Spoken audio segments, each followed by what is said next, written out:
I never imagined silence could be this loud. It was supposed to be the happiest day of my life, the day I finally opened the villa I built with my own 2 hands. The villa that had taken me years of saving, sacrificing, and fighting to create. The one thing I thought would make my children proud.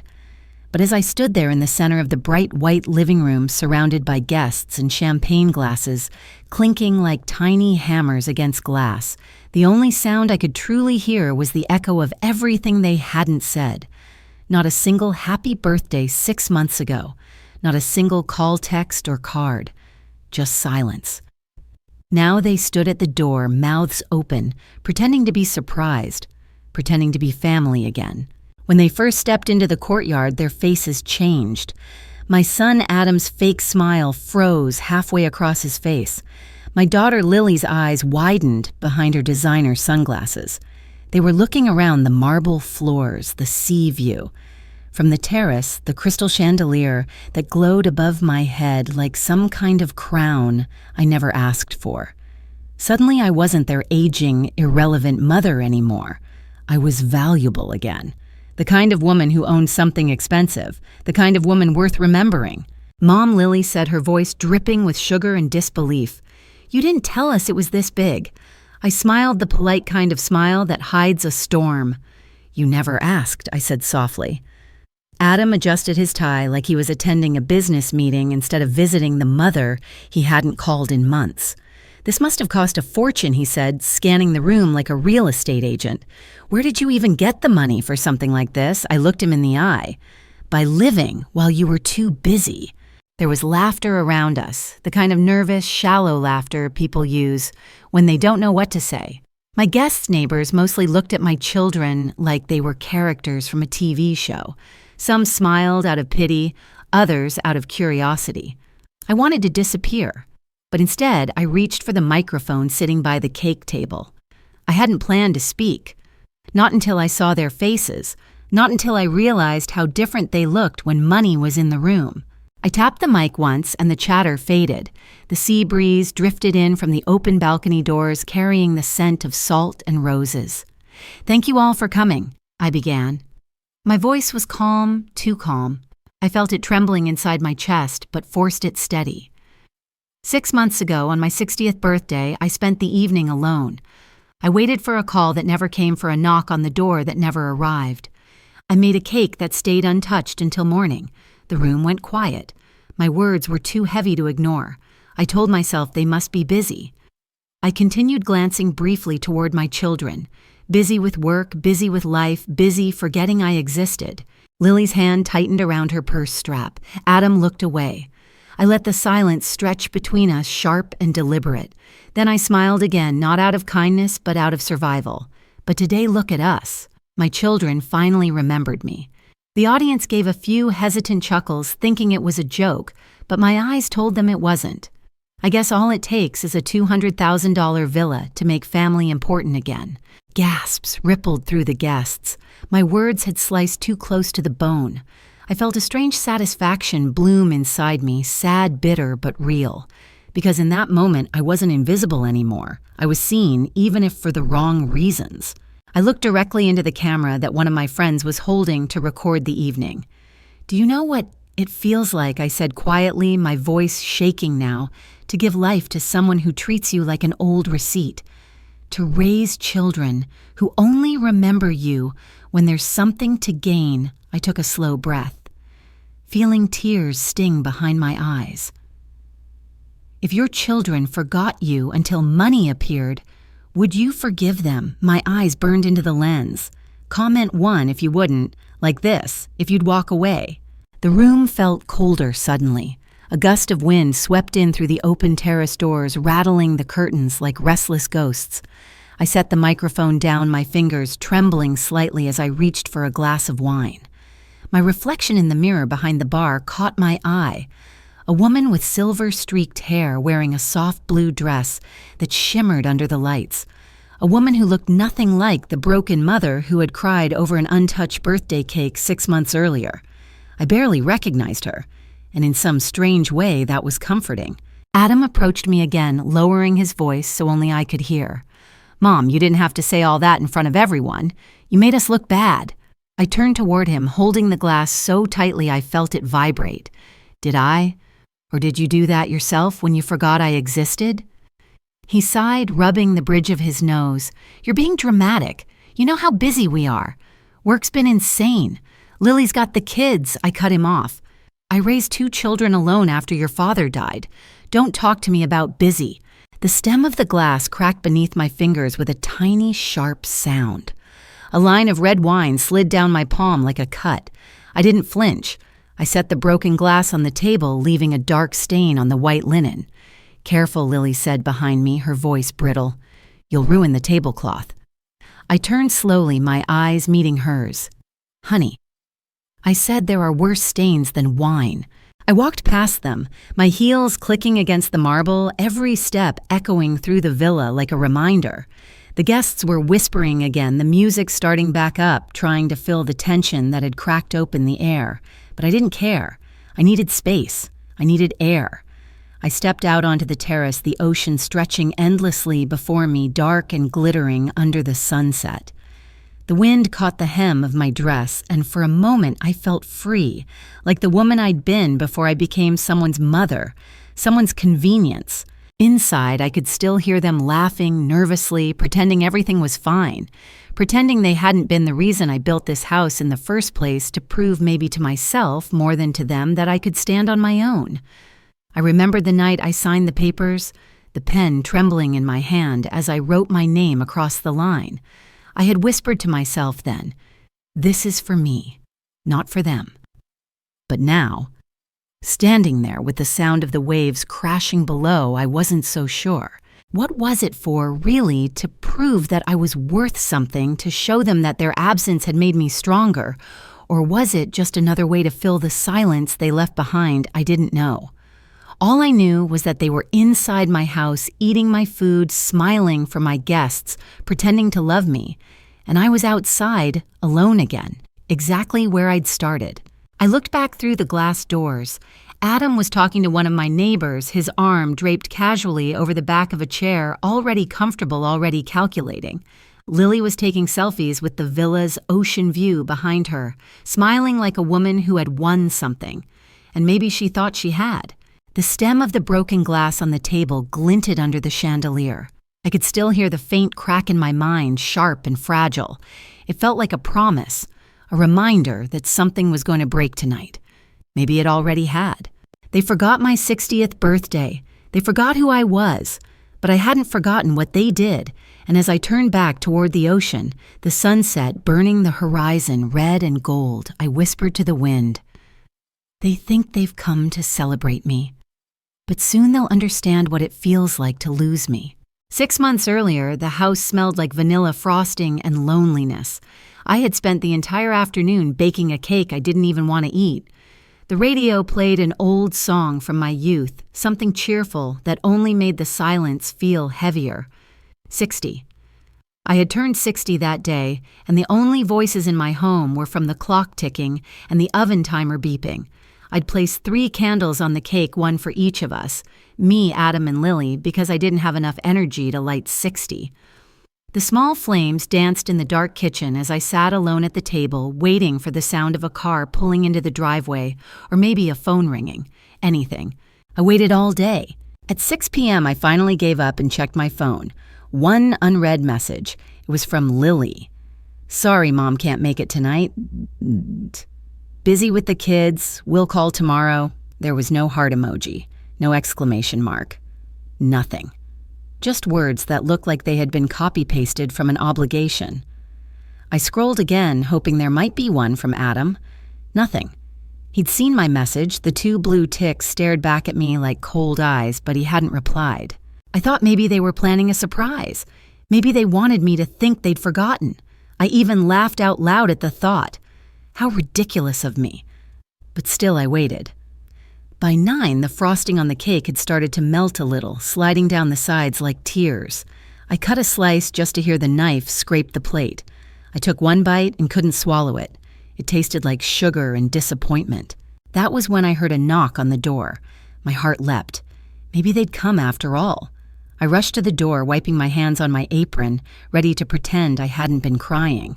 But when I opened it, it wasn't Adam or Lily. It was Mr. Davis, my neighbor. He was holding a small plant with a purple ribbon tied around the pot. "I saw the lights on," he said softly. "Figured you could use some company." I wanted to say no, that I was fine, but the words got stuck. "You shouldn't have," I managed. "It's just, I thought my kids would—" I stopped, embarrassed. I didn't want to sound pathetic, but he understood. He always did. He'd lost his wife years ago, and we had that silent understanding between two people who knew what it meant to wait for voices that never came. He stepped inside, looked at the cake, and smiled kindly. "Looks beautiful," he said. "Mind if I join you?" I nodded, and for the next hour we talked about everything but family. He told me about the new tenants who'd moved into the house across the street. I told him about my garden, how the roses were struggling that year. We avoided the truth like a hot stove too painful to touch. When he left, he stopped at the door and looked at me with that knowing look only someone who's been there can give. "They don't deserve you, Linda," he said quietly. "Some people don't realize how much they're loved until it's gone." After he left, the silence came rushing back like a wave. I sat at the table staring at the empty chair beside me. The candles had burned down to nothing. The frosting had hardened. I closed my eyes and made a wish anyway. Please just let them remember me. 2 days later, I received a voicemail from Adam. His voice sounded distant, rushed, professional. "Hey, Mom, sorry I missed your birthday. Things have been insane at the office. Let's grab dinner next week, okay?" But there was no follow-up. No date, no time, just words, always words. A week passed, then 2. I sent him a message. "How's work?" just to see if he'd reply. He didn't. Lily posted photos online of her weekend getaway. Her kids smiling in the sun, her husband holding her hand, the caption reading, "Family first, always." I stared at the screen, my fingers trembling. Family first, but not this one. I started to notice little things after that. Whenever I called, they'd answer with that tone people use when they're already looking for an excuse to hang up. "Oh, Mom, I'm just heading out. Can I call you later? Can we talk next week?" I tried to convince myself it was normal that all parents go through this stage where their children grow distant, but deep down I knew it wasn't just life happening. It was choice. They were choosing not to see me. One afternoon, I decided to surprise Adam at his office. I brought lunch, his favorite chicken salad sandwiches, and walked in unannounced. His assistant, a polite young woman with red hair, looked startled. "Can I help you, ma'am?" she asked. "I'm his mother," I said, smiling. "I just wanted to drop this off." She hesitated, glancing toward the closed glass door behind her. "He's in a meeting," she said softly, "with clients." "That's fine, I'll wait." I took a seat in the waiting area. 15 minutes later, Adam emerged laughing with 2 men in suits. The moment he saw me, his smile faltered. "Mom," he said, surprised, maybe even annoyed. "What are you doing here?" "I wanted to see you," I said simply. "You haven't called. I thought maybe lunch together would be nice." He looked at the sandwiches, then at the clients. "Now's not a good time," he muttered. "We're closing a deal." The clients glanced at me awkwardly, whispering something before excusing themselves. Adam exhaled. "You can't just show up like this, Mom. It looks unprofessional." "Unprofessional," I repeated the word like a slap. "I'm your mother, not a PR disaster." He sighed. "You don't understand. This is how business works. People talk. Let them talk," I said, my voice trembling now. "Maybe they'll remember you have a mother." He ran a hand through his hair. "I'll call you later. Okay." He didn't. That evening, I went home and sat on the porch. The sunset painted the sky pink and gold the way it used to when the kids were little. I could almost hear their laughter, the way Lily used to chase Adam through the yard, their small hands sticky with ice cream. I could almost smell the barbecue smoke the summer evenings when we'd sit outside together and dream about the future. Back then, I was their world.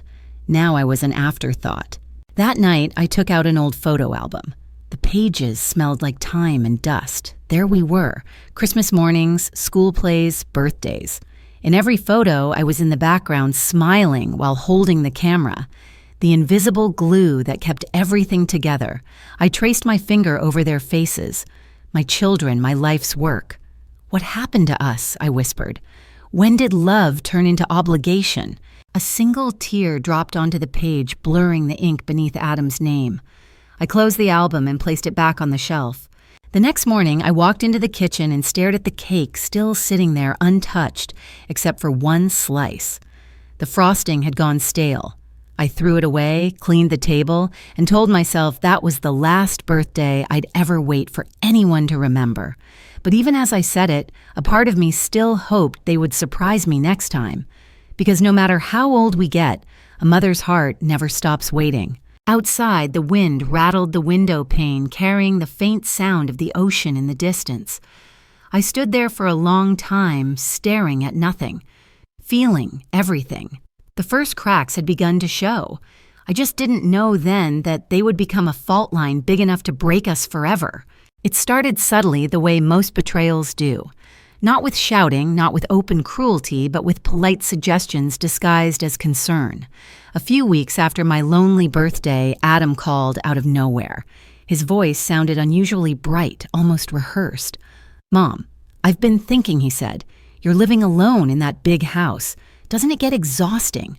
All the maintenance, the cleaning, the bills." I froze, phone pressed to my ear, unsure whether to laugh or cry. "I've managed for years," I said carefully. "Why are you asking now?" He chuckled softly the way people do when they're about to sell you something. "No reason. I just think maybe it's time to make things easier for yourself. You know, downsize. Get something smaller. Maybe a condo near Lily's place." I knew that tone. It wasn't worry, it was calculation. Still, I stayed polite. "I like my home, Adam. Your father and I built it together. Every corner of this house has a story." He hesitated for a second, then replied lightly, "Of course, Mom. Just thinking ahead, you know. If you sold it now, you'd get a great price. The market's high. I could help you invest the money." There it was, the real reason behind the call. I didn't respond. He filled the silence with more numbers, more logic, more business talk. "You'd make enough to live comfortably for years," he continued. "And if you put part of it into my firm, I could guarantee a good return." I wanted to believe he cared. I wanted to believe he was just trying to help. But deep down, something cold and familiar began to crawl up my spine. The same instinct that had once told me my husband was sick before the doctor confirmed it. The same instinct that told me years ago that my children were slipping away. That night, I called Lily. I didn't mention Adam's conversation. I just wanted to hear her voice.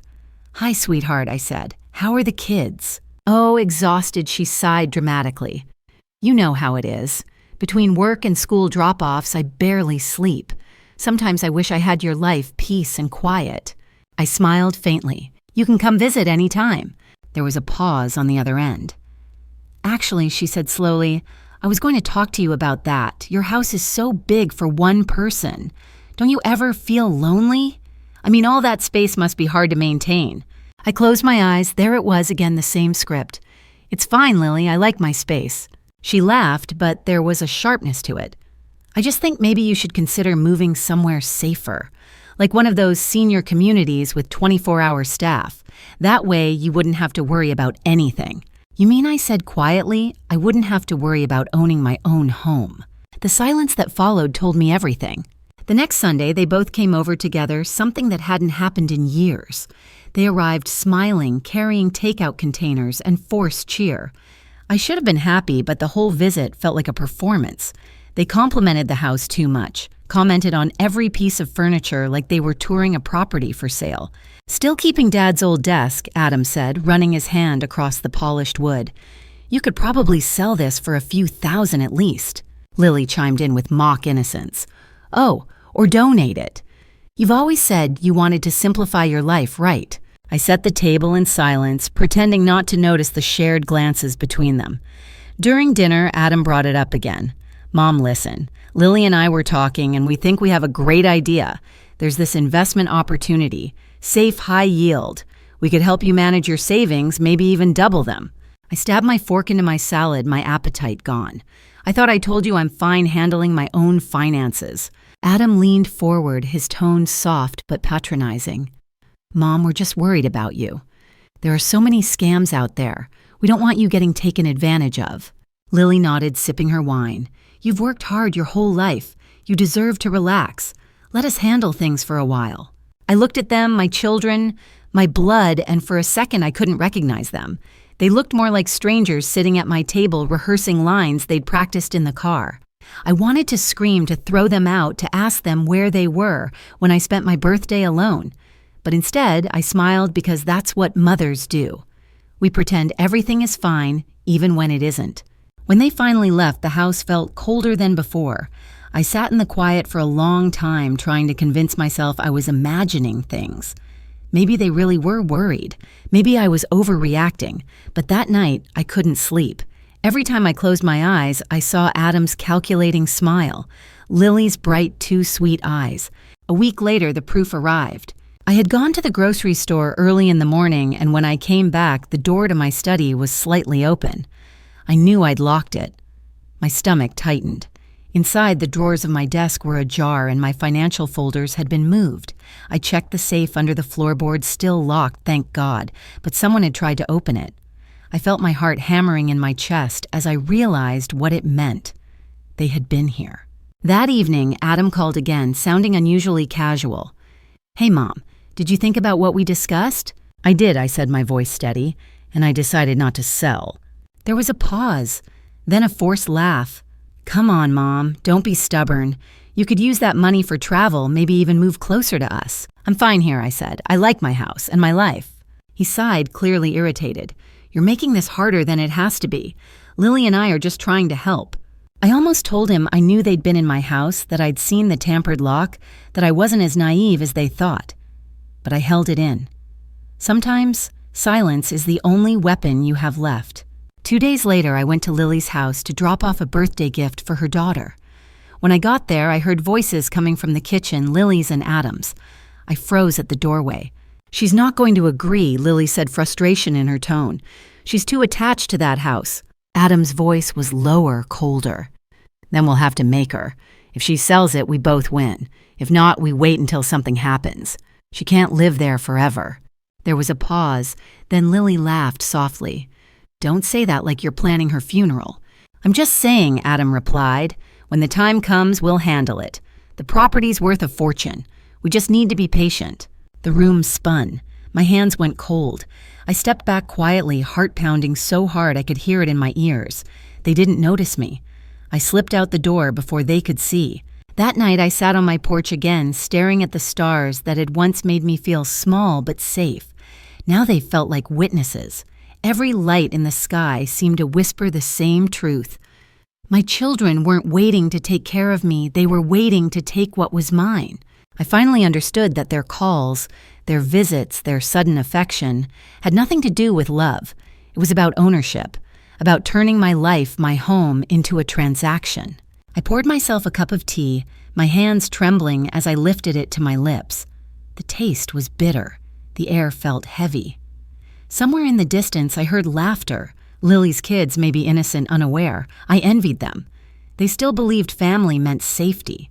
But I didn't. Not anymore.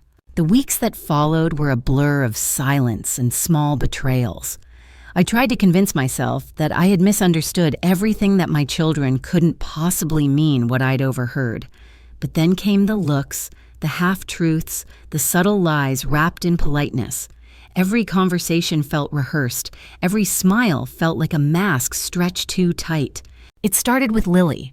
She stopped answering my calls. When she finally did, her tone was clipped distant. "Mom, I'm sorry, but I'm just swamped lately. The kids have activities every weekend, and Mark's been traveling a lot.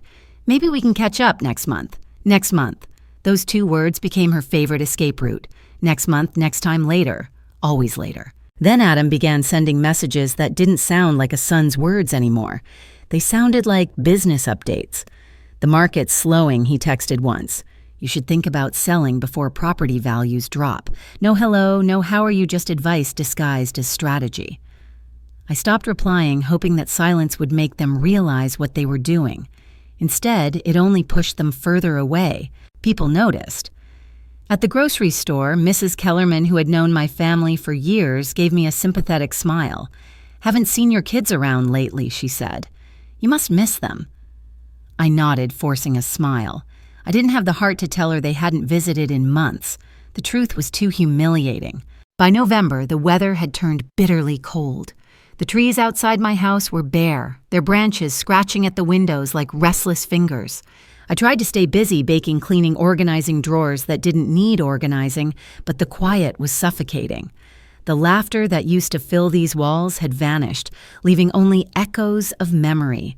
Christmas came early in the stores that year, lights, carols, fake snow. I hated all of it. The holiday had once been my favorite time of year. When the kids were little, we used to decorate the tree together, each of them choosing an ornament to hang. Adam always picked the silver star, Lily loved the glass angel. Those same ornaments now sat in boxes in my attic, untouched, for years. I decided I would try again. Maybe if I invited them home for Christmas Eve dinner, it could be a new start. I spent 3 days preparing everything from scratch roast turkey, mashed potatoes, apple pie. I even put up the tree just like before. I wrapped small gifts for each of them. Nothing fancy, just thoughtful things. A wool scarf for Lily, a leather planner for Adam. I told myself that no matter what they'd said, they were still my children. The day came. I set the table with my best china-lit candles turned on soft Christmas music. 6 o'clock passed, then 7. By 8, the candles had burned down halfway and the food was growing cold. At 8:30, my phone buzzed. It was a message from Adam. "Sorry, Mom, something came up. We'll try to stop by tomorrow if we can." Tomorrow, another empty promise. I waited anyway. I sat there in my red sweater, staring at 2 empty chairs, the clock ticking louder with each minute. At 9, I blew out the candles. The room fell into darkness except for the blinking lights on the tree. I don't know how long I sat there. But when I finally stood, the tears came so fast I couldn't stop them. I walked to the fireplace and stared at the family photos on the mantel. There we were, Christmas mornings from years ago, smiles frozen in time. I lifted one frame, me, Adam, and Lily, in front of the old house, their arms around my waist. We looked so happy, so complete. I wanted to step into that picture and never come back out. The phone rang suddenly, startling me. For a moment, hope flared, but it wasn't them. It was Mr. Davis. "Linda." His voice was warm, familiar. "I just wanted to check on you. I saw your lights were still on. Everything okay?" I opened my mouth, but no sound came out. Finally, I managed, "They didn't come." A pause, then softly, "I'm sorry." "It's fine," I lied. "They're busy. They have their own families." He didn't argue. "I made a pot of soup. I'll bring some over." I wanted to say no, but he was already hanging up. 15 minutes later, there was a knock at the door. He stood there with a thermos and a paper bag. "Split pea," he said gently, "and cornbread. I figured you might not feel like cooking for yourself tonight." I smiled weakly, the kind of smile you use when you're trying not to fall apart. "You're too kind." As he handed me the food, he glanced at the untouched table behind me. "They didn't show up, huh?" I shook my head. "Maybe tomorrow." He didn't say anything for a long moment. Then quietly, "You deserve better than waiting for people who stopped looking back." That night after he left, I sat by the window eating the soup. It was warm and comforting, and I hated that kindness from a neighbor hurt more than the indifference from my own children. Outside, snow began to fall. The flakes looked like tiny ghosts under the streetlights. I whispered to myself, maybe next year will be different. But my voice sounded hollow, even to me. The next morning, I checked social media. Adam had posted photos of a ski trip with his girlfriend, smiling, holding champagne. Lily had posted a video of her kids opening gifts in matching pajamas. The caption read, "Family means everything." I threw the phone down. For the first time, I felt something sharp slice through the sadness. It wasn't pain, it was anger. Days passed, the anger stayed. I stopped answering their calls. I didn't want apologies that came with conditions. But silence didn't protect me either. That's when the rumors began. A cousin called one afternoon. "Linda, honey, is everything okay? I heard from Lily that you've been confused lately. She said you've been having trouble keeping up with bills." My chest went cold. "She said what?" "She's worried about you," the cousin continued gently. "She mentioned maybe you need help managing things, before something bad happens." The words sank in like poison. My own daughter had started painting me as unstable to prepare the world for when they took what they wanted. It was a preemptive alibi.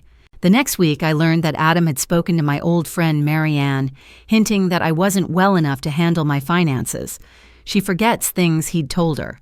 We're just trying to make sure she's safe. Safe. That word made me sick. Safe from what myself? The isolation became complete. People stopped calling, unsure what to believe. I'd walk through the local market and feel eyes following me. Soft, pitying glances, whispers that faded as I passed. The children who once needed me had turned me into a rumor. One night, after yet another sleepless stretch, I walked outside. The air was freezing, the sky cloudless.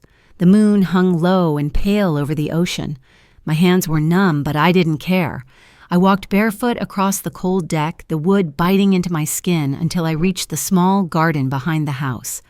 I knelt in the dirt, my breath fogging in the air, and started to dig with my hands. I didn't even know why. Maybe I needed to feel something real again, something that couldn't lie to me.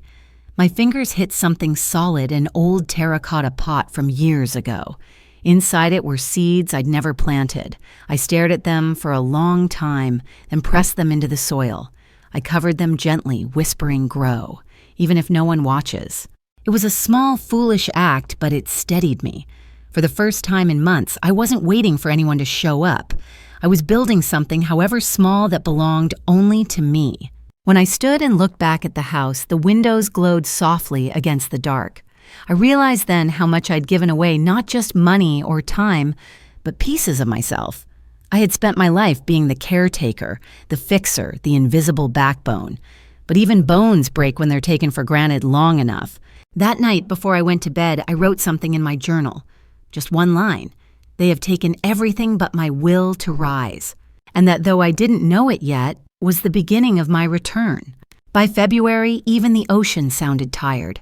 I could hear it every night from my bedroom window, the waves crashing against the rocks below like a heartbeat. Too heavy to keep going. The sound used to comfort me. Now it only reminded me of everything that had eroded in my life slowly, silently, until there was nothing left but jagged edges. My health started to slip. It began with exhaustion, the kind that clings to your bones no matter how much you rest. I told myself it was just the winter blues, but soon I could barely climb the stairs without feeling winded. The doctor said it was stress, maybe early hypertension. You need peace, he told me. You need to take care of yourself. Take care of myself. The phrase sounded foreign. I'd spent 60 years taking care of everyone else. My husband, my children, my job, my home. Every ounce of energy had been spent making other people's lives easier. When I finally looked at my own, I realized I'd built a world that didn't have a place for me anymore. The day I collapsed, the sky was a dull gray. I was in the garden, checking on the seeds I had planted that December night. A few small green shoots had started to appear. I smiled for the first time in weeks, but when I stood, my vision went black around the edges. The next thing I knew, I was on the ground, my head throbbing, the cold earth pressed against my cheek. When I opened my eyes, the neighbor's dog was barking. Mr. Davis found me minutes later. He knelt beside me, panic flashing across his face. "Linda, can you hear me?" His voice sounded far away. I tried to speak, but my mouth wouldn't cooperate. The last thing I remember before everything went dark was the sound of his voice calling my name over and over. I woke up in a hospital bed, the sterile scent of disinfectant filling my lungs. My arm was hooked to an IV. A nurse smiled kindly when she saw me stir. "You fainted," she said softly. "You're lucky your neighbor found you when he did." "How long?" I asked weakly. 2 days, she said. 2 days. 2 days unconscious, and not one of my children had called. Not one had shown up. Mr. Davis was the one who had signed the admission forms, the one who waited by my bed, the one who took my house key for safekeeping. He was there when I opened my eyes again that evening, sitting quietly in the corner with a paperback in his lap. When I thanked him, he just smiled and said someone had to. When I was discharged, the nurse helped me to the car. As we walked through the sliding glass doors, I saw a woman about my age standing in the lobby, surrounded by flowers and visitors, her children, her grandchildren, everyone talking and laughing. For a split second, I imagined myself in her place, then immediately felt ashamed for the jealousy burning in my chest. Back home, the air felt stale, as if the walls themselves had been holding their breath while I was gone. I sat in the living room staring at the family photos that still decorated every shelf. Faces of people who no longer called me mother, at least not in the way that mattered. I picked up the phone and called Adam, hoping maybe he hadn't known I was hospitalized. He answered on the third ring, his voice casual, distracted. "Hey, Mom, what's up?" I fainted, I said. I was in the hospital. A pause. Then, "Oh, are you okay now?" "I'm fine," I said, "but I thought you should know." He exhaled. "You scared me there for a second. You can't just do that, Mom. You've got to take better care of yourself." "I tried," I said quietly, "but it's hard to take care of yourself when you're invisible." He didn't respond. After a few seconds, he mumbled something about a meeting and hung up. I stared at the phone long after the line went dead. That night, I sat by the window again, the moonlight spilling across the floor like spilled milk. The house was too big, too quiet, too full of ghosts. I could still hear Adam's voice echoing in my mind, "Sell the house, downsize, make things easier." For months, those words had felt like threats. But now, for the first time, they sounded like something else. Not surrender release.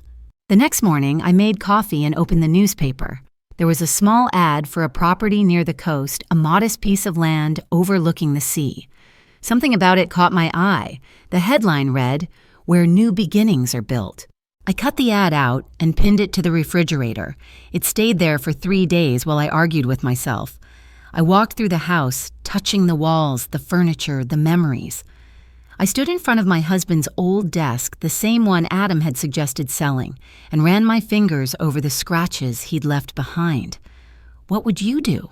I whispered into the empty room. His voice, or maybe just the memory of it, answered in my mind, "Start again, Linda. You've built everything for others.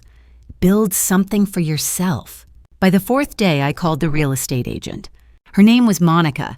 She had a voice full of practiced optimism. "It's a seller's market, Mrs. Carter," she said. "If we list now, we could get a great price." "Do it," I said before I could change my mind. Within a week, there was a for sale sign on my lawn. The neighbors asked questions, whispered theories. Some thought I was moving in with Adam. Others assumed I was too old to live alone. I didn't correct them. The truth was mine to keep. When Adam heard, he called immediately. "You're selling." His voice was full of alarm, not concern. "Why didn't you tell me first?" "I didn't think I needed permission," I said evenly. "Mom, come on. We could have helped with the process. You don't know how these things work." "I know enough," I replied. "I know when it's time to leave a place that doesn't feel like home anymore." He fell silent. "So where are you going?" I smiled to myself, somewhere peaceful. The sale went faster than I expected. When I held the check in my hand, I felt lighter, but also strangely hollow. It was everything I had built my life, my memories reduced to numbers on a piece of paper. But when I drove out to the coast to see the land from that newspaper ad, the emptiness began to fade. The property wasn't much to look at, just a small hill overlooking the water, wild grass waving in the wind. But when I stepped out of the car and felt the sea breeze hit my face, something inside me shifted. I could see it clearly. A white villa with glass windows that caught the sunrise, a garden full of color, a place where silence wasn't loneliness but peace. That night, I called Mr. Davis and told him about it. "You're really doing this?" He asked, a note of admiration in his voice. "I have to," I said. "If I stay where I am, I'll keep waiting for people who stopped coming years ago." He nodded slowly. "Then build it, Linda. Build your freedom." For the first time in years, I felt purpose again. I contacted architects, builders, even took a short course in home design online. Every day was a blur of plans, sketches, and decisions. I poured myself into the project as if my life depended on it, because it did. There were setbacks, of course. The foundation had to be redone twice because of the uneven ground. The bank hesitated on releasing part of the funds, but every obstacle made me more determined. Each hammer strike, each brick laid, each wall raised, felt like a heartbeat returning. One evening, I stood on the half-built terrace watching the sunset bleed into the ocean. The sky was a riot of orange and gold, and for the first time in months, I wasn't thinking about Adam or Lily. I was thinking about me. I took out my phone and snapped a photo of the view. The caption came to me without effort. For 60 years, I built homes for others. This one is for me. I didn't post it, not yet. Some things deserve to bloom in private before the world tries to take them. When the villa was finally finished, it was everything I had imagined, and more, a place that felt alive, breathing, waiting for the next chapter of my life to begin. And deep down, I knew that sooner or later, my children would find out. They always did. But this time I wasn't afraid of what would happen when they did. I was ready. 6 months later, the villa stood complete, a gleaming white silhouette against the restless blue of the ocean. When I first stepped through the wide glass doors, sunlight spilled across the marble floor like a benediction. Every corner of that place carried a heartbeat mine. I had chosen every tile, every color, every window that framed the horizon. The air smelled of salt and cedar and something else, freedom. For weeks I lived in silence, but this time the quiet didn't feel empty. I woke early each morning to the sound of waves and brewed coffee on the terrace, while gulls cut across the sky. I spent my days tending to the garden, the one I had designed to curve around the villa like an embrace.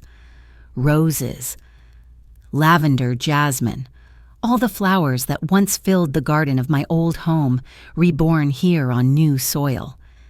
Each time I pressed my hands into the dirt, I felt the ache of my past grow lighter. People began to notice. It started with the delivery men who couldn't believe a 62-year-old woman had built the place herself. Then came the local paper. One morning, a journalist named Karen stopped by the gate. She introduced herself, polite but curious. "Are you the owner?" she asked, scanning the property. "I am," I said, still half expecting her to ask for someone else. She smiled.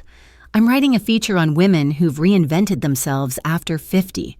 Your story could inspire a lot of people. Would you mind if I asked a few questions?" I hesitated. For so long I'd kept my pain private, wrapped in silence like a fragile heirloom. But looking at that young woman, notebook in hand, eager and bright-eyed, I realized maybe it was time. "Ask," I said simply. We sat on the terrace as the afternoon sun dipped low. She asked about my husband, my children, my decision to start over. I told her what I could without bleeding too much on the page. I lost myself in other people's needs, I said. Then one day, I decided I wanted to see what it would look like if I built something for myself. She smiled, "And this is it." "This," I said, glancing around at the villa, "is proof that it's never too late to start over." 2 weeks later, the article came out, "The Woman Who Built Her Second Life by the Sea." My phone buzzed nonstop that morning, neighbors congratulating me, old friends sending heart emojis, even strangers writing to say I'd inspired them. For the first time in years, I felt seen not as someone's mother or widow, but as myself. But then came the message that made my stomach drop. It was from Lily. "Mom just saw the article. The house looks incredible. Why didn't you tell us?" I stared at the screen for a long time. The last time she'd texted me, she'd accused me of being forgetful. Now she wrote as if nothing had happened. I didn't reply. 10 minutes later, another message arrived. "Adam just called. We're both so proud of you. Can we visit soon? We miss you." Miss me. The words were so sweet, they almost sounded believable. Almost. By evening, Adam called. His voice had the same smooth, professional tone it always did. "Mom, I can't believe what I read. You built that villa all on your own. That's amazing. Lily and I were just talking. You should host something, like a little open house. You could show it off." I smiled faintly, though he couldn't see it. An open house. "Yeah, invite the family, your friends, everyone from the neighborhood. It'd be great PR for your story." I laughed softly. "PR, since when does my life need marketing?" He chuckled awkwardly. "You know what I mean? People are talking. It's a big deal. We just want to celebrate you." The way he said celebrate made my skin prickle. There was something too rehearsed, too convenient about their sudden enthusiasm. They had ignored me when I was invisible, but now that the world saw me, they remembered my number. That night, I sat on the terrace with a glass of wine, watching the moonlight stretch across the sea. The reflection shimmered like a path, long silver, unreachable. I thought about all the times I'd waited by the phone, about the birthdays and holidays that had come and gone without a single word. I thought about the conversation I had overheard between them, the one where Adam said, "She can't live there forever." Now they wanted to come, now they wanted in. I let the wine slide down my throat, warm and slow. I could almost hear my husband's voice in the wind, low and steady. You know who they are now. Linda. So what will you do with that truth? The next morning, I woke up with an idea so clear it startled me. I spent the whole day preparing emails, calls, invitations printed on heavy cream paper with gold lettering. Each one read, Villa Solace. You are warmly invited to a private celebration of new beginnings. Saturday, 6:00 p.m. Dinner, music, and something to remember. With love, Linda Carter. I sent the invitations to everyone, neighbors, old friends, even the same relatives who'd believed Lily's gossip about me being unwell. But I made sure 2 envelopes stood out. One for Adam, one for Lily. I sealed them by hand and mailed them personally. When Mr. Davis stopped by that afternoon, I handed him an invitation too. A party, he said, eyebrows raised. Not just a party, I replied. A test. He studied me for a moment, then smiled. You're finally done being the one who waits. Yes, I said quietly. Now I'm the one who decides. The following week, I could feel the anticipation building like pressure before a storm. The article had already circulated online. People were curious about the mysterious widow who built her dream home by herself. I received a few calls from local reporters asking if they could attend. I told them they could. After all, some stories are meant to be seen. 3 days before the event, Lily called again. This time, her voice was softer, hesitant. Mom, I just want to say I'm sorry for everything. We should have been there for you sooner. I didn't answer immediately. The silence stretched between us until she filled it with nervous laughter. Anyway, I can't wait to see the villa. The pictures don't do it justice. I'm sure they don't, I said. I'll see you Saturday. After I hung up, I sat in the quiet, my heart pounding. It would have been easy to believe her, to let the warmth of her apology melt the walls I had built. But I'd learned something in those months alone. Guilt and greed often wear the same smile. Saturday came. The sky was flawless, the air crisp with salt. I wore a soft ivory dress and a silver pendant my husband had given me on our 30th anniversary. As guests arrived, laughter filled the villa, real laughter, warm and alive. I watched people marvel at the architecture, the view, the way the sunset poured through the windows. For a few hours, I allowed myself to enjoy it. Then I saw them. Adam in a tailored navy suit walking beside Lily in a floral dress that matched the champagne she was holding. They looked picture perfect, like the children from my old photographs, except their eyes were different, calculating, measuring. Mom, Lily exclaimed, hugging me like an actress greeting a co-star. This place is incredible. Adam nodded approvingly. You really outdid yourself. You've got investors asking how you pulled this off. I smiled. Investors? He shrugged. You never know, Mom. A place like this could easily be worth twice what you paid. You might want to think about selling it. I finished for him, my voice soft but sharp. Funny. You always think I should sell something. He blinked, caught off guard. I didn't mean it like that. Of course you did, I said, still smiling.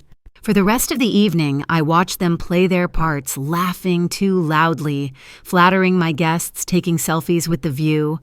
They were charming, magnetic, the perfect image of loving children.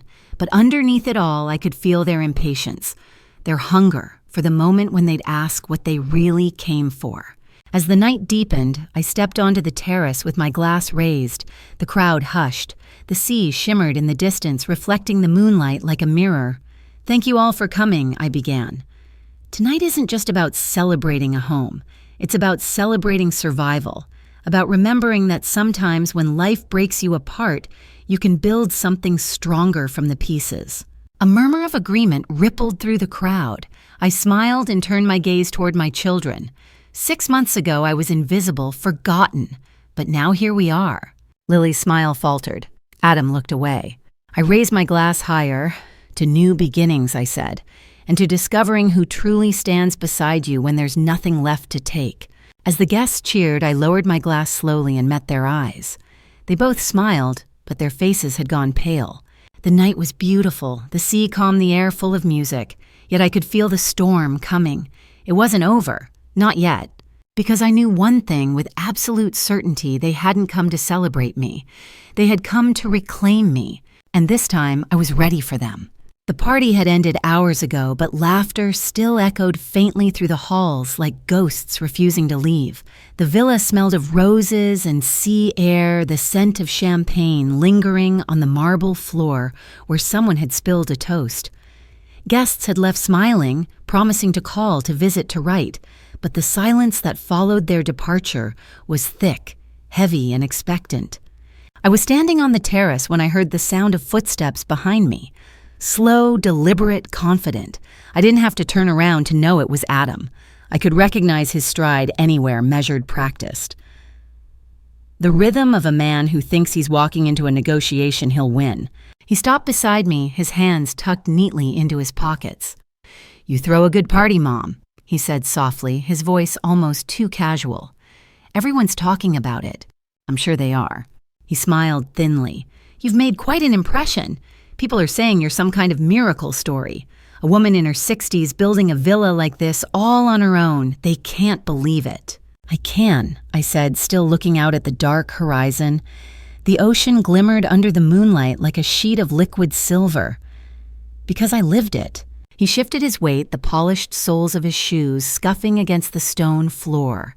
"I was thinking," he began, "maybe it's time we talked. You know, really talked." I turned to face him. His expression was polite, controlled, the kind of face he wore in business meetings, the kind that hid every selfish thought behind a pleasant smile. "About what I asked. About your future," he said, "and ours." There it was.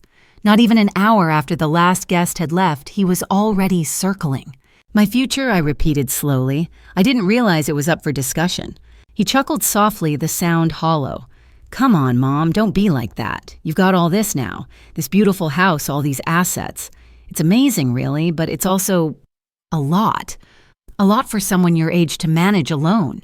"My age," I said quietly. "You mean too old." He raised his hands in mock defense. No, that's not what I meant. I just worry about you. Lily does too. We want to make sure everything's protected. You've worked hard and we want to help keep it safe." I crossed my arms, leaning against the terrace railing. Safe from what, Adam? He hesitated, his eyes flickering toward the horizon. "From mistakes. From people who might take advantage of you. Contractors, banks, whoever helped you finance all this. You'd be surprised how easy it is for someone to lose control of a property like this without proper oversight." "Proper oversight," I repeated, "meaning you." He smiled again, but his jaw tightened. "I'm not saying that. I'm just saying maybe it's time to consolidate everything under a trust. Something I can help manage. For your sake. For my sake." The words felt like ashes on my tongue. "You really think I don't see what this is?" He sighed, pretending to be patient. "Mom, you're overreacting. We just don't want you to get taken advantage of. You've always been too trusting." "Too trusting," I echoed, letting the phrase hang between us. "You mean trusting enough to raise you to pay for your education, to hold this family together when your father died?" "Yes, Adam. I suppose I've been too trusting." His face hardened. "This isn't about the past." "Isn't it?" I said, my voice rising just enough to make him flinch. "You weren't worried about me when I fainted in my garden. You weren't worried when I spent Christmas alone. But now that there's a villa worth $200,000, suddenly you're a concerned son." He looked away, jaw clenched. "That's not fair."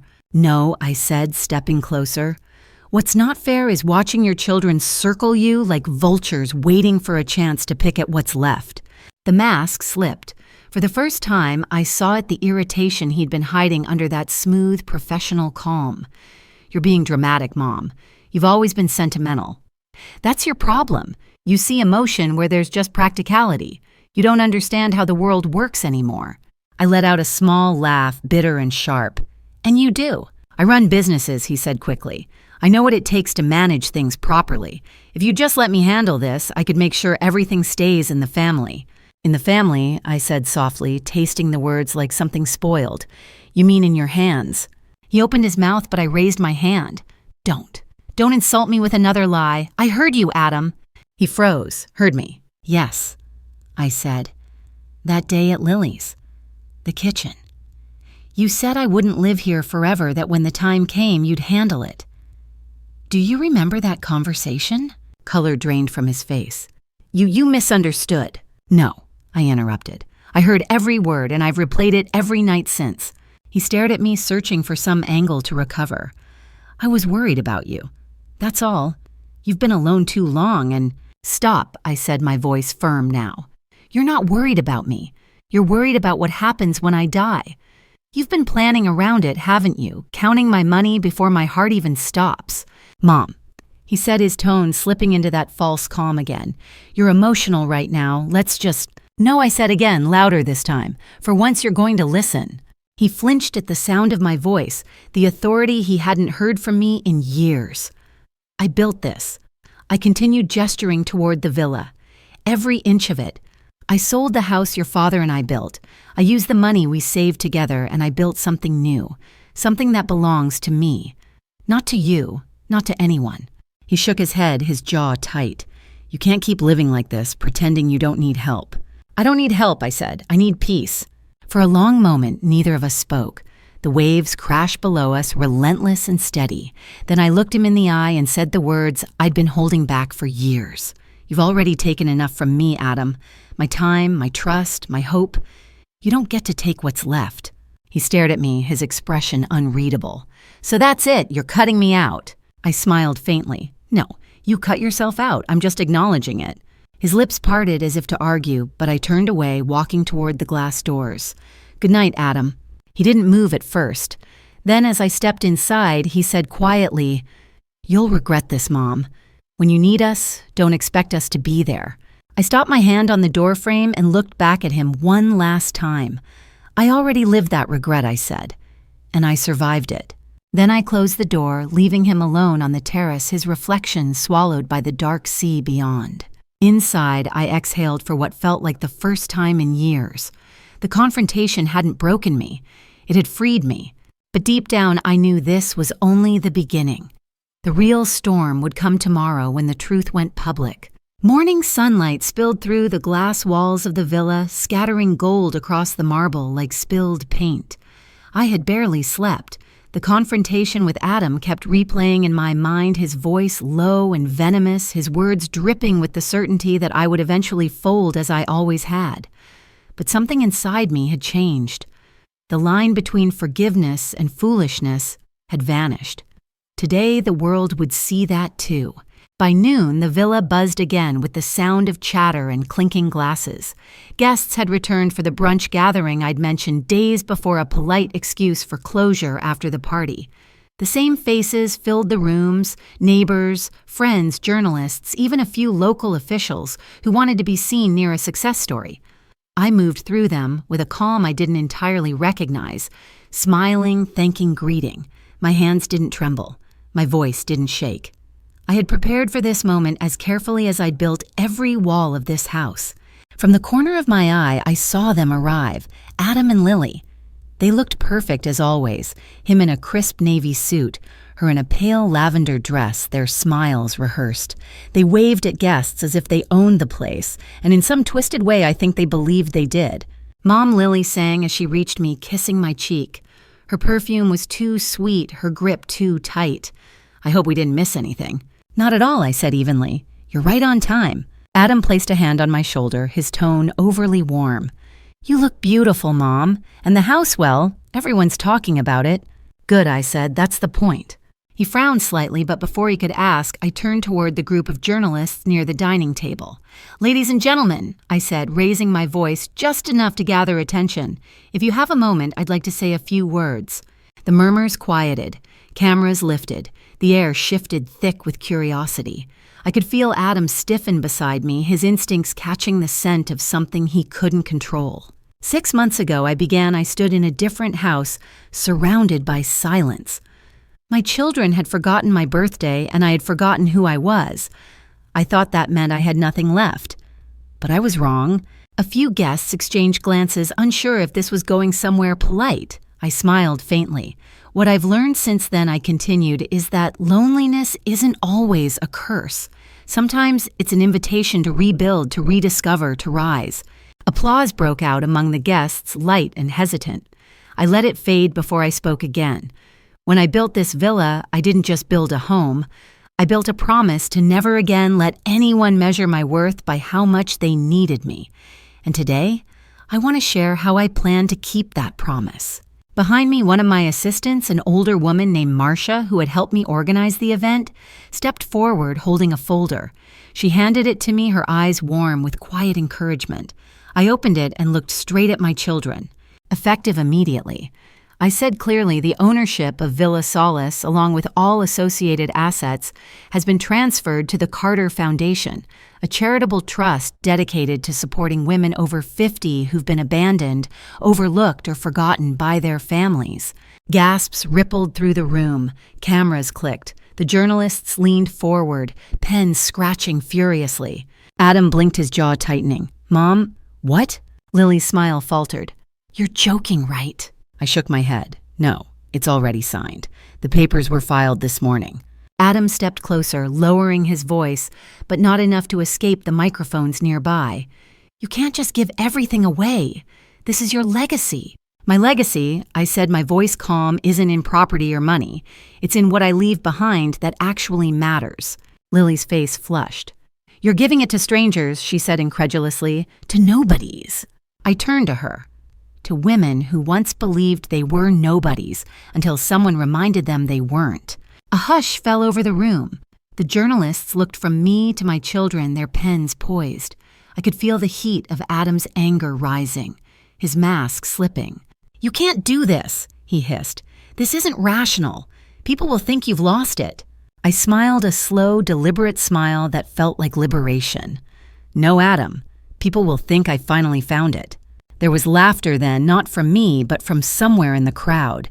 Nervous, stunned laughter that broke the tension like glass shattering. Adam's face turned crimson. Lily looked ready to cry. Mr. Davis stepped forward from the back of the room, his presence steady as ever. "I think it's brilliant," he said, loud enough for everyone to hear. "A woman taking back her story, what could be more rational than that?" The guests began to murmur, again, their sympathies shifting, their admiration tangible. The tide had turned. Adam ran a hand through his hair, glaring at me. "Do you even know what you've done? You've ruined everything, your money, your security." "My piece," I interrupted softly, "isn't something you can ruin. It's mine now."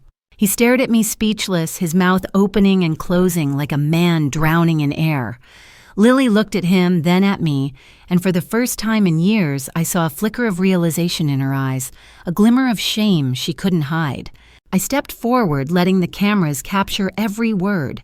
"You see," I said, my voice clear and steady, "family isn't blood, it's honesty. And the people who stand beside you when you have nothing are the ones who deserve to stand beside you when you have everything." Applause broke out louder this time, full and unrestrained. The crowd surged with energy. Some clapped out of admiration, others out of sheer disbelief, but it didn't matter. The truth was out. The story was no longer mine to carry alone. Adam muttered something under his breath and stormed toward the door, Lily following in stunned silence. The journalists swarmed, asking questions, snapping photos, their voices overlapping. I answered none of them. Instead, I turned toward the wide windows where sunlight poured in like absolution. Outside, the sea shimmered endlessly, the same sea that had watched me fall apart and build myself back up again. I raised my glass of champagne, speaking softly enough that only those nearest could hear. Here's to the women who were told their stories were over until they decided to write new ones. The applause swelled again, echoing through the villa like a heartbeat reborn. And for the first time in decades, I didn't feel like someone's mother, widow, or burden.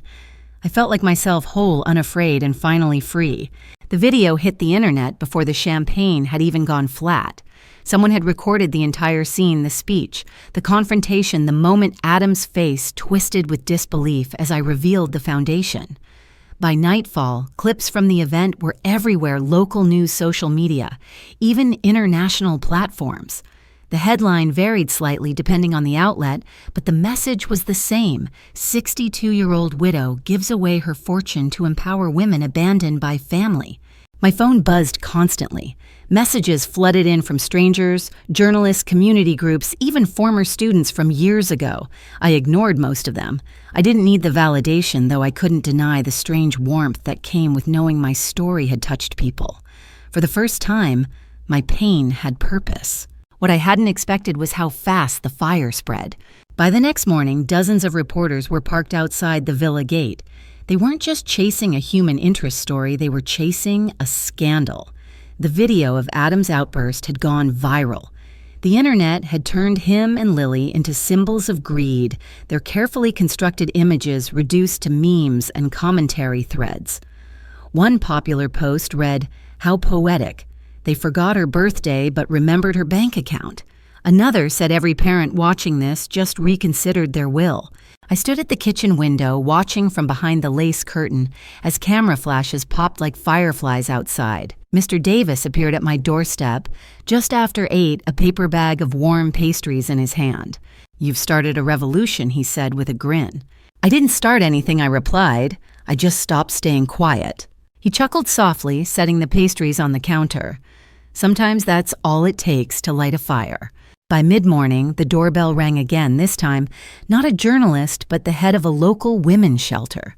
She was a kind-faced woman named Carla, with tired eyes and a voice that carried conviction. "Mrs. Carter," she said, shaking my hand, "I can't tell you what your foundation means to us. We've already received hundreds of calls from women asking how to apply for help. You've given them hope." Her words hit harder than applause. Hope, that was the word I hadn't heard in so long. That afternoon, the mayor's office called asking if I'd be willing to attend a community event to speak about the foundation.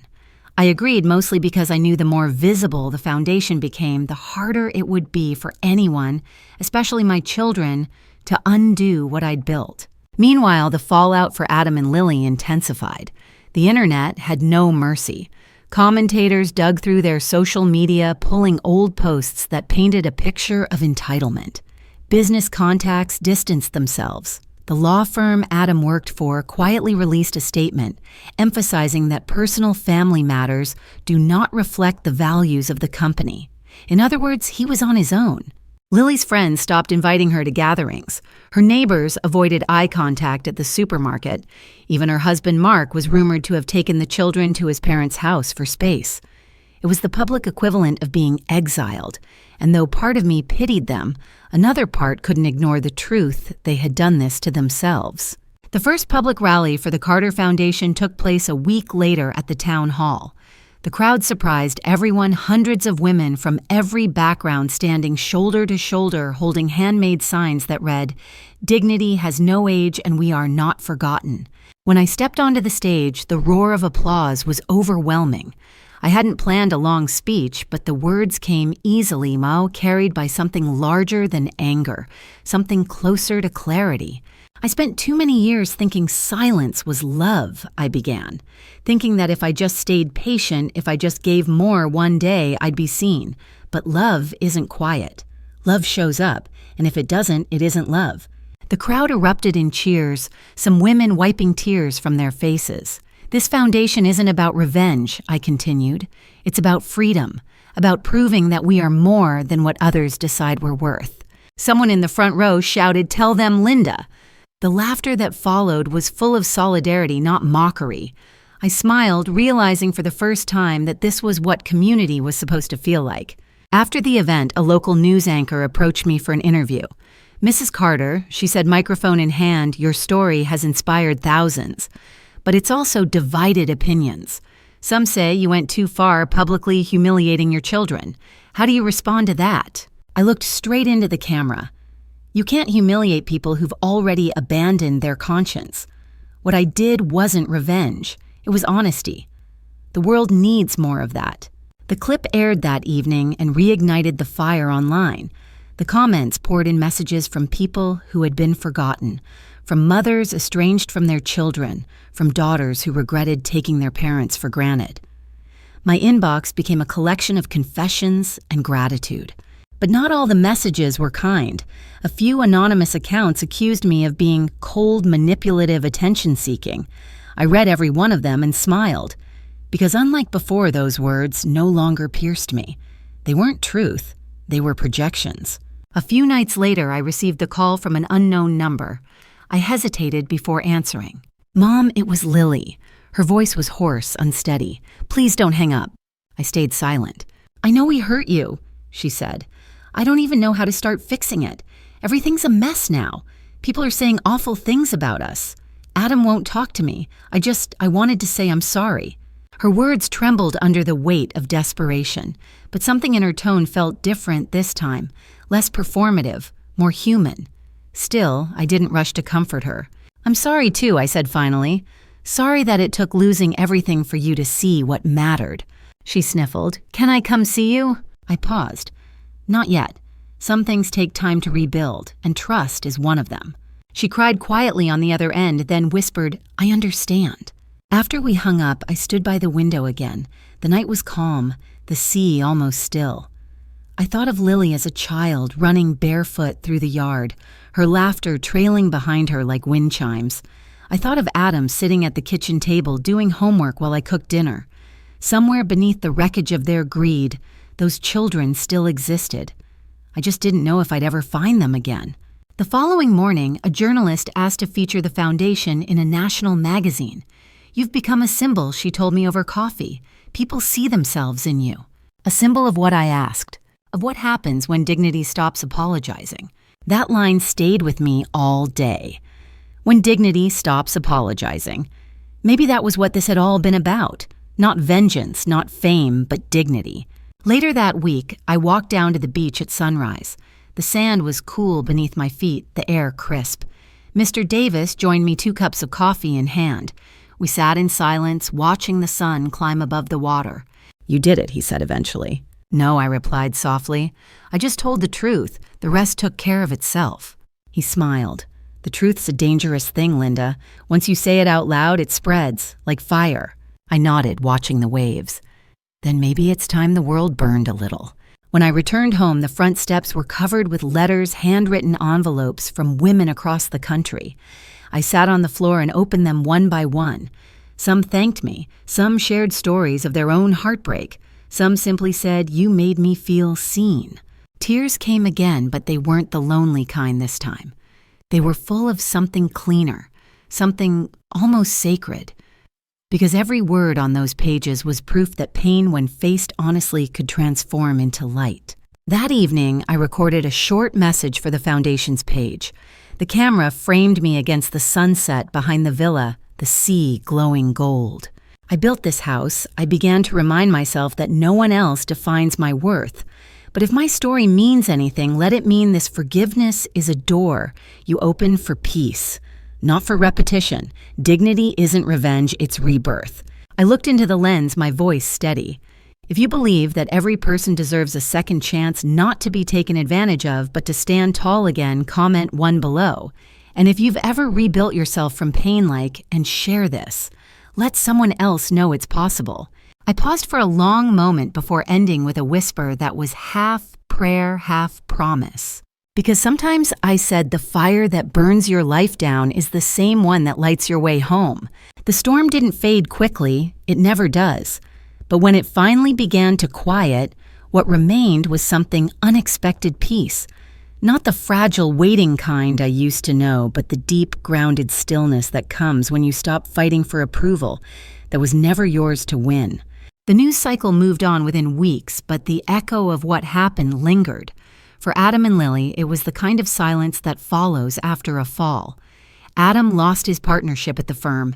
They didn't fire him outright. Men like him rarely face direct consequences, but they froze him out, reassigned his clients, and quietly suggested a voluntary departure. The company needed to protect its image, and his viral outburst didn't fit the narrative of professionalism they wanted to sell. He sent me an email afterward. It was short, emotionless. "I hope you're happy. I lost everything." I didn't respond. Because he hadn't lost everything, he'd only lost the illusion that he could control me. And maybe that was what he needed most. Lily's fall was quieter but more painful to watch. Her husband Mark filed for separation 2 months later. The gossip pages called it irreconcilable differences, but people in town whispered about money problems, about reputation, about pride. I saw photos of her once in a supermarket, tabloid, sunglasses on, hair unkempt, walking alone with her children. My heart ached when I saw the photo, not because she deserved better, but because I had once been her, the woman holding everything together while pretending it wasn't already broken. I didn't reach out. Some lessons can only be learned in solitude. Meanwhile, the Carter Foundation grew faster than any of us had anticipated. Applications poured in, stories from women who had been written off by their families, by society, by time. Some were my age, some older, some heartbreakingly young. Each story was a mirror reflecting the same pattern: invisibility, abandonment, rediscovery. We opened 3 chapters within 6 months: Portland, Seattle, and San Diego. We offered grants for education, housing, and small businesses, but more than that, we offered a community, a place where women could be seen again. I made it a point to personally interview the first 20 applicants. I wanted to hear their voices to remind myself why this mattered. One afternoon, a woman named Carla, the same director from the shelter who'd first visited me, brought a girl named Emma to my office. She was 21 with tired eyes and a quiet voice that cracked when she spoke. "I was kicked out after I got pregnant," she said. "My parents said I ruined their reputation." I listened as she told me about the nights she slept in her car, about how she dropped out of college, about how she still believed somehow it was her fault. When she finished, I handed her a folder, the acceptance letter for our scholarship program. She looked down at it, disbelief flooding her face. "You're giving me this," she whispered. I smiled. "No, you earned it. We're just reminding you." She cried then, and I let her. Because I knew those tears, they weren't weakness. They were release. Moments like that filled my days now. They healed me in places therapy never could. Each woman I helped was another brick laid in the foundation of something far greater than money could build. But peace doesn't mean forgetting. It means remembering without bitterness. Sometimes when the house was quiet and the ocean hummed outside, I'd catch myself thinking of Adam and Lily not with anger anymore, but with something softer. Maybe sorrow. Maybe forgiveness. It's strange how love never really dies. It just changes shape. Mine had become quieter, wiser, less desperate. I didn't block their numbers. I didn't erase their names. I simply stopped waiting. One morning, 6 months after the public fallout, I received a letter. Not an email, not a text, a real letter. The handwriting was familiar, but shaky. It was from Lily. "Dear Mom, I know I don't deserve your forgiveness, but I want you to know I finally understand what you were trying to teach us. I thought love meant control. I thought security meant money. You showed me I was wrong. You showed the whole world, and I hated you for it. But now I see you didn't humiliate us. You freed us, even if we don't deserve it. The kids ask about you. I tell them you're the bravest person I know. I'm working again. It's not glamorous, but it's honest. Maybe someday, if you'll have me, I'd like to visit. Love, Lily." I read it 3 times, my eyes blurring near the end. Then I folded it neatly and placed it in the top drawer of my desk, not because I was ready to respond, but because I wasn't ready to throw it away. That evening, I stood on the terrace of the villa, the same place where Adam had once tried to talk me into surrender. The ocean was calm, the sun dipping low behind the horizon, the air tinged with lavender from the garden below. Mr. Davis joined me as he often did. He handed me a cup of tea and said nothing. We didn't need to fill the silence anymore. After a long while, he asked, "Do you regret it, any of it?" I thought for a moment before answering. "I regret waiting so long to remember who I was," I said. "But no, I don't regret the rest. Sometimes losing everything is the only way to see what's real." He nodded, smiling softly. "And what's real for you now?" I looked out at the water, the reflection of the sunset stretching across its surface like a promise. "Peace," I said. "Real peace. The kind that doesn't need applause." He raised his cup. "To peace, then." I smiled. "To peace." The next day I visited the garden. The roses had finally bloomed deep red, the color of heartbeats. I knelt beside them, touched the petals gently, and whispered, "You see, we made it." As I stood and looked at the villa glowing in the morning light, I realized that revenge had never truly satisfied me. It had just led me here. And here was enough. A year passed before I realized I'd stopped counting time. Days no longer bled into each other like they used to when loneliness was my only companion. Now, each morning had its own rhythm, the scent of coffee on the terrace, the chatter of seagulls, the soft hum of the ocean, greeting another sunrise. My life had found its quiet pulse again, steady and unforced. The Carter Foundation had grown beyond anything I imagined. We had branches in 5 cities now, each led by women who had once walked through our doors seeking help. The board meetings were lively, filled with ideas, laughter, and purpose. We funded art programs, shelters, and scholarships. Every new project was a living testimony that pain, when faced bravely, could be turned into something generative. something that made the world gentler for someone else. And yet the greatest transformation wasn't in the foundation, it was in me. For most of my life, I thought forgiveness was something you gave to others. But I learned it's also something you give yourself when you finally stop apologizing for surviving. I forgave myself for staying too long, for believing silence was love, for building my worth around people who only saw me when they needed me. I learned that sometimes dignity isn't loud. It's quiet, patient, and permanent. One morning, an invitation arrived in the mail. It was from the City Council Linda Carter, recipient of the Lifetime Impact Award. The letter mentioned that my work had transformed the conversation about age independence and dignity for women. I smiled when I read it, not because I needed the recognition, but because I finally understood what legacy meant. It wasn't money, property, or approval. It was what continued after you stopped asking for permission to exist. The ceremony took place in the same hall where years ago I had once stood invisible in the crowd, clapping for others. This time I walked onto the stage as my name echoed through the speakers. The applause was loud, genuine. I looked out at the faces in the audience, some strangers, some friends, some who had once doubted me, and for a fleeting second, I thought I saw Lily.